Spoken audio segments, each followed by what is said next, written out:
Budi, apa kamu masih ingat dengan pembelajaran tadi? Aku sedikit lupa dengan materi yang tadi, Sri. Apakah kamu melihat sesuatu, Bud? Iya, Sri. Apa yang kamu maksud itu apel jatuh itu, Sri? Iya, benar, Bud. Apel jatuh merupakan penerapan gerak jatuh bebas loh, Bud. Kenapa bisa begitu, Sri? Ayo bantu Budi mempelajari kembali materi gerak jatuh bebas. Kali ini kami akan menjelaskan materi mengenai gerak jatuh bebas. Buah apel yang jatuh dari pohonnya merupakan salah satu contoh dari peristiwa gerak jatuh bebas. Pengertian gerak jatuh bebas. Gerak jatuh bebas adalah gerak jatuh benda pada arah vertikal dari ketinggian tertentu tanpa kecepatan awal. Pada gerak jatuh bebas, terdapat gaya gravitasi yang mempengaruhinya. Pada gerak jatuh bebas, terdapat H maksimum atau ketinggian maksimum, di mana pada ketinggian maksimum ini kecepatannya itu 0. Jadi ketika benda jatuh menuju ketinggian 0 akan semakin cepat atau bisa disebut dengan kecepatannya maksimal. Pada ketinggian di atas atau maksimal, kecepatan awalnya itu 0. Sehingga gerak jatuh bebas itu termasuk ke dalam salah satu gerak lurus berubah peraturan, di mana H maksimum memiliki kecepatan 0, sedangkan H minimum atau H0 itu memiliki kecepatan maksimum. Sehingga dapat dijelaskan bahwa kecepatan akhir memiliki persamaan, yaitu percepatan gravitasi dikali waktu, sedangkan untuk persamaan ketinggian dengan persamaan setengah G kali T kuadrat atau setengah persamaan percepatan gravitasi dikali waktu kuadrat, sedangkan untuk kecepatan sesaat yaitu akar dari 2GH, di mana G adalah percepatan gravitasi dan H adalah ketinggian. Pada gambar tersebut dapat diketahui bahwa H atau ketinggian yaitu 8 meter, sedangkan kecepatannya yaitu 25 meter per sekon, dan waktu tempuh kelapa jatuh yaitu selama 16 second. Ternyata pada gerak jatuh bebas memiliki bentuk grafik seperti pada gambar ini. Selanjutnya, untuk grafik antara kecepatan terhadap waktu itu memiliki grafik seperti ini, seperti pada gambar, namun arahnya itu negatif karena benda bergerak ke bawah. Sedangkan untuk grafik hubungan antara percepatan dengan waktu memiliki hubungan yang konstan, di mana nilai besar dan percepatan itu nilainya konstan, sehingga memiliki grafik seperti pada gambar ini. Buah mangga dengan massa 0,3 kg jatuh dari pohonnya dengan ketinggian 2 meter. Sedangkan buah kelapa bermassa 0,3 kg pula jatuh dari pohonnya berketinggian 8 meter. Tentukan yang pertama, perbandingan waktu jatuh buah mangga dan buah kelapa.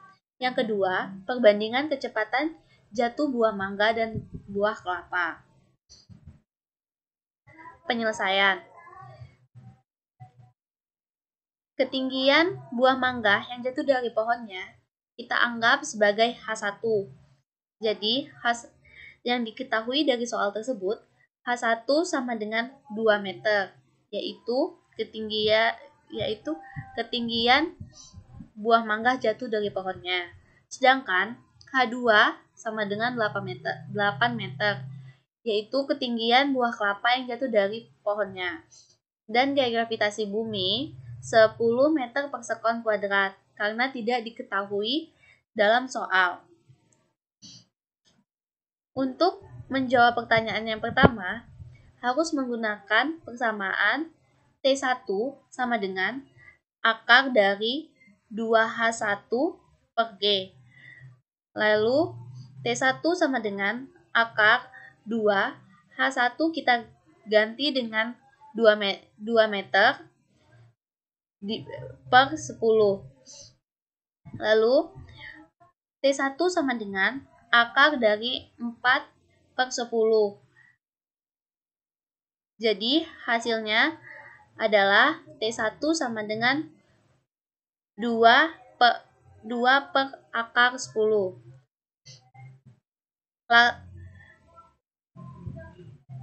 Dengan menggunakan teknik rasionalan penyebut pecahan bentuk akar, maka T1 sama dengan 2 per 10 dikali dengan akar 10. T1 sama dengan 1 per 5 akar 10 second. Waktu jatuh buah kelapa untuk menjawab pertanyaan poin B. T2 sama dengan akar 2H2 per gaya gravitasi.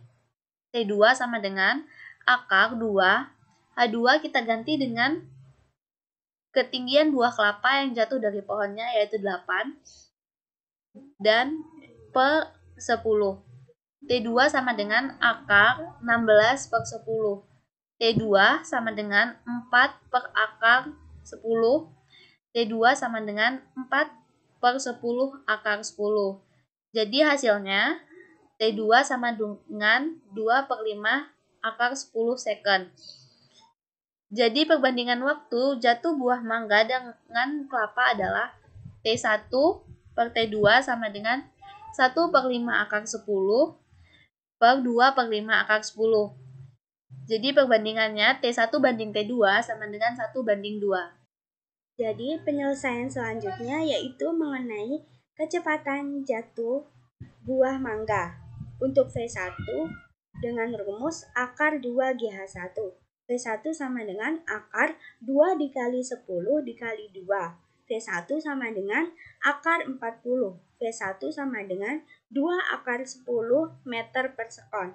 Kecepatan jatuh buah kelapa untuk V2 adalah dengan rumus akar 2GH2. V2 sama dengan akar 2 kali 10 kali 8. V2 sama dengan akar 160. Akar dari 160 yaitu 4 akar 10. Jadi, perbandingan kecepatan jatuh buah mangga dengan kelapa adalah V1 per V2 sama dengan 2 akar 10, 4 akar 10. Jadi, V1 banding V2 sama dengan 1 per 2 atau setengah. Jadi gimana, Bud? Kamu sudah paham mengenai konsep gerak jatuh bebas? Sudah, Kak Sri. Jadi gimana teman-teman? Sudah paham belum dengan materinya? Jangan lupa dipelajari materinya ya. Semangat teman-teman.